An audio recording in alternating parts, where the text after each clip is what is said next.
మహాసేన ఏది మరణం?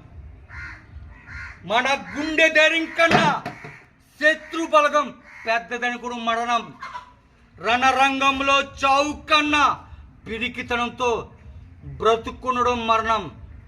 మన తల్లిని అవమానించిన నీచుణ్ణి కళ్ళెదురుగా నిలబడి దిగి చూస్తుంటే వాడ తల నరికి అమ్మ పాదల కింద పాతకుండా వెన్ని చూపి పార్పడం మన మరణం. ఆ మరణాన్ని జయించడానికి నేను వెళ్తున్నాను. నా తల్లిని, నా నెలని నీచుడు నికృష్టుడు ముట్టుకోలేని రొమ్ము చీల్చి నెత్రు తాగి చెప్పడానికి వెళ్తున్నాను. నాతో వచ్చేదెవరు? నాతో చచ్చేదెవరు? ఆ మరణం దాటి నాతో బ్రతికేదెవరు? జై మహేశ్వతి.